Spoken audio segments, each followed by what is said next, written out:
Hello everyone, this is Shivangi. Welcome to Shiv classes. Video में discuss करने वाले हैं हम कॉब डगलस प्रोडक्शन फंक्शन। दोनों ही लैंग्वेजेस में डिस्कस करेंगे। तो चलिए स्टार्ट करते हैं। कॉब डगलस प्रोडक्शन फंक्शन की बात करें तो ये भी हमारा किसके बीच में रिलेशनशिप दिखाता है, इनपुट्स और आउटपुट्स के बीच में। ये पॉल डगलस और चार्ल्स कॉब ने डेवलप किया था 20वीं सेंचुरी में। इसी इस प्रोडक्शन फंक्शन का नाम क्या है, कॉब डगलस प्रोडक्शन फंक्शन। और ये वाइडली यूज़ जो है किया जाता है और ये इंपॉर्टेंट भी एग्जाम पॉइंट ऑफ व्यू से। वैसे तो सारे प्रोडक्शन फंक्शन इंपॉर्टेंट है, कौन सा पूछा जाए, लेकिन इसके आने के पूरे पूरे चांसेस है इसके। और जो हम नेक्स्ट वाला पढ़ेंगे CS प्रोडक्शन फंक्शन, वैसे तो सारा जितना मैंने आपको टॉपिक्स कराए हैं ना, अच्छे से करके जाना, क्वेश्चन जरूर आएंगे इसमें से।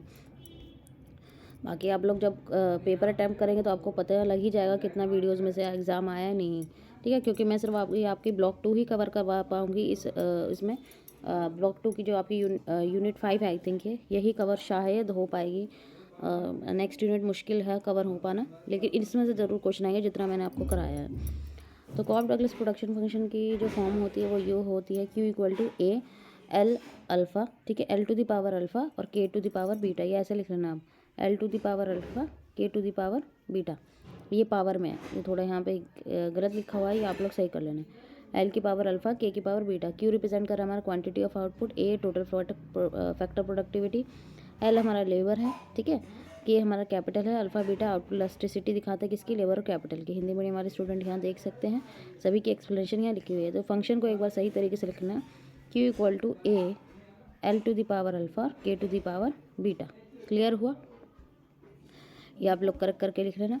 जो पैरामीटर अल्फ़ा और बीटा हैं ये क्या दिखाते हैं हमें, जो आउटपुट इलास्टिसिटी थी, ठीक है, लेकिन क्या इसका मतलब क्या है, जो क्वांटिटी ऑफ लेबर की है, लेबर और कैपिटल की, वो कैसे इफेक्ट करता है आउटपुट को, कि भाई कितनी क्वांटिटी ऑफ लेबर कैपिटल का इस्तेमाल कर रहे हैं, चेंज कर रहे हैं, तो वो कैसे इफेक्ट करेगा आउटपुट को, आउटपुट बढ़ रहा है या घट रहा है। अल्फ़ा क्या है, >0 है, तो increase in labour input will lead to increase in output. Alpha क्या आ रहा है, अगर ग्रेटर देन, अल्फ़ा क्या है, >0 है इसकी वैल्यू, तो वो इंक्रीज़ करेगा लेबर, तो वो क्या इंक्रीज़ करेगा कि अगर आप लेबर इनपुट का इस्तेमाल कर रहे हैं, उसको इंक्रीज़ कर रहे हैं, तो आपका जो आउटपुट है वो इंक्रीज़ होगा, और बाकी कांस्टेंट रहें, मतलब कैपिटल को आप कांस्टेंट रख रहे हैं। Same apply for beta, capital input अगर बीटा >0 है, ठीक है, और कैपिटल आप इंक्रीज़ कर रहे हैं, तो क्या इंक्रीज़ होगा, आपका आउटपुट इंक्रीज़ होगा, और लेबर को आप कांस्टेंट रख रहे हैं।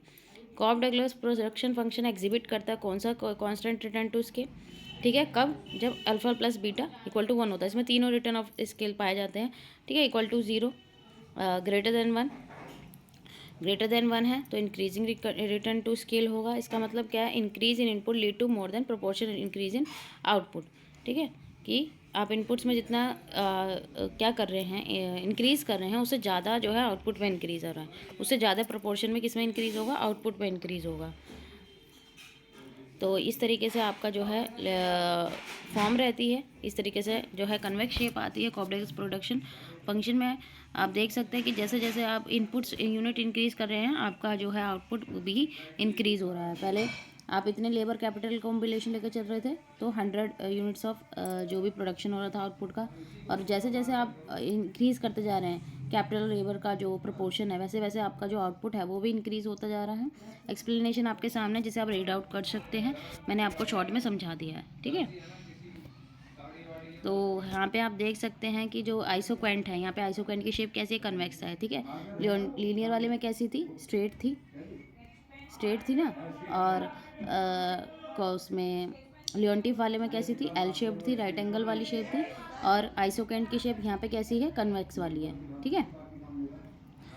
तो यहाँ पे हम देख सकते हैं कि OS के लाइन OQ OP, भाई तीनों का जो डिस्टेंस है वो इक्वल डिस्टेंस है यहाँ पे। तो इक्वल प्रोपोर्शन में इसका मतलब क्या है कि जब कैपिटल लेबर को आप इंक्रीज़ करते हैं इक्वल प्रोपोर्शन में, तो आउटपुट भी इंक्रीज़ होता है सेम प्रोपोर्शन में।